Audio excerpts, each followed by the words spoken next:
Mari Compuché, bueno, ante tanto revuelo en función a la pregunta de si Argentina es o no un estado, nación racista, me parece pertinente dar mi opinión, que no es una humilde opinión, sino una opinión formada, que me gustaría ofrecer para de alguna forma ayudar a una reflexión que sirva para un análisis profundo, una autocrítica necesaria de cada uno de estos habitantes que forman esta nación argentina y desde ese lugar también encontrar respuestas a los nuevos desafíos que van a tener que enfrentar.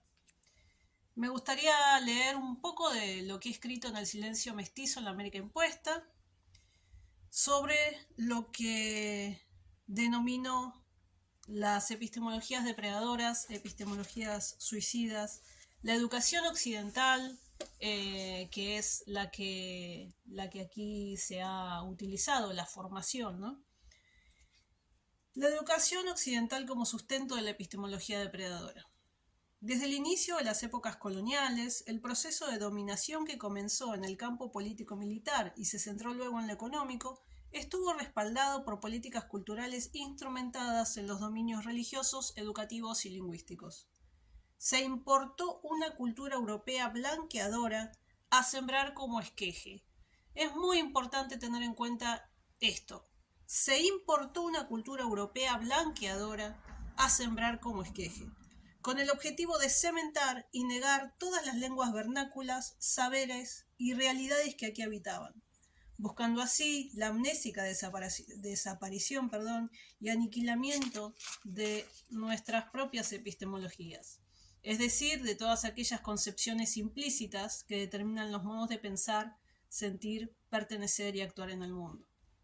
Desde fines del siglo XIX, al articularse los proyectos educativos de nación-estado, tanto argentino como chileno, se asumieron fuertes programas de castellanización en el marco de las políticas sociales más amplias de asimilación dirigidas a inmigrantes y originarios, prohibiendo los sonidos antiguos, las ceremonias ancestrales, la palabra profunda. Se cortaron así lenguas y gargantas para consolidar el surgimiento de nuevas poblaciones que respondan a una única bandera, a una única historia, y se reconozcan bajo los mismos símbolos patrios. Por esto, el Estado argentino se funda sobre el genocidio y la desaparición forzada de nuestra gente y su cultura. Pero esto no sucedió hace 530 años, como ocurre en el centro del continente. Aquí en el sur solo han transcurrido aproximadamente 150 años, en los que se buscó vaciar, con brutalidad, de identidades originales. Ya que la colonialidad sostenida requiere el formateo de nuestras mentes, la desconexión con nuestro espíritu y la inserción de lo que yo denomino el dispositivo neutralizador alienante, proporcionado por las instituciones educativas. En consecuencia, el inconsciente colectivo ha naturalizado esta mirada interna de sí mismos, proyectada desde ojos ajenos. Por eso el racismo en Argentina es intrínseco, está internalizado, asumiendo en cada cuerpo lo blanco como lo bueno y el resto, lo que no tiene esas características que se supone debe tener el argentino o el modelo argentino que se lleva al mundo, será visto como ese resto, lo culpable, lo malo, lo atrasado. Esto es lo que a partir de la enseñanza occidental blanca impuesta, nuestros niños aprenden en las instituciones educativas y en los libros de historia. A esto es a lo que me refiero cuando digo que aquí se instala como dispositivo neutralizador alienante esta especie de dispositivo invisible para quebrarnos desde adentro. Cuando uno habla de racismo, lo hace muchas veces desde su propia experiencia. Y es cierto que, como se dice en Cuerpos Blancos, el racismo no existe, no se vive como tal, porque nunca han sido mirados bajo ese sesgo. Pero no es casual que en Argentina eh, las mujeres buscan estar constantemente con el pelo teñido, no es casual que en Argentina se vean las cárceles abarrotadas con personas que tienen un solo color de piel en particular. No es casual que cuando hablamos del gatillo fácil, los jóvenes que dejan su vida tras recibir una bala sean siempre personas racializadas, determinados tipos de características en esos cuerpos.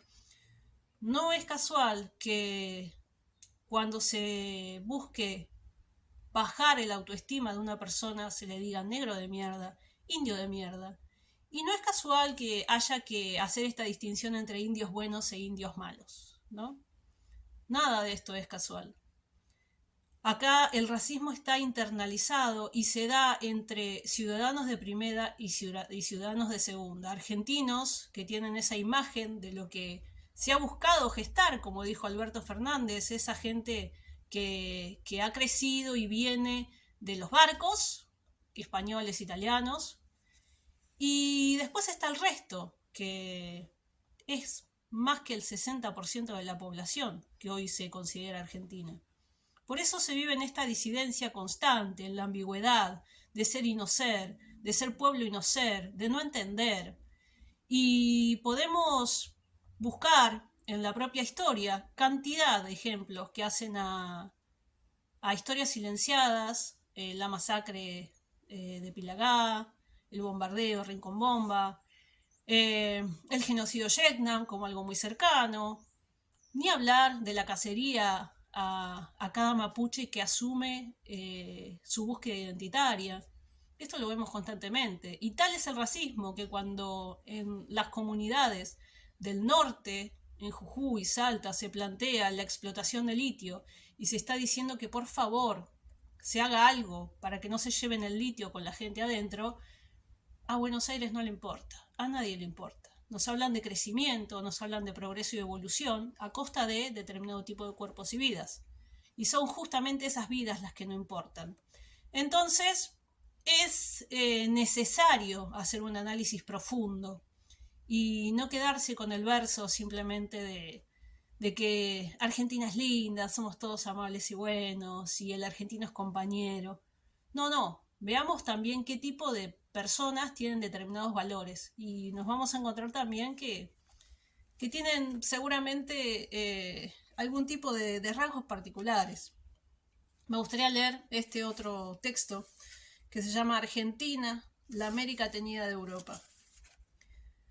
La Argentina criolla y por sobre todo porteña es un caso particular. No se mira, se maquilla ciegas, no se reconoce en su propia piel, la oculta. Piensa su cuerpo americano desde una mente implantada. Mira con ojos blancos y no ve, duerme en suelos ajenos y no sueña. No se identifica nunca como parte integrante del resto, ese resto que somos nosotros, nativos, negros, negras.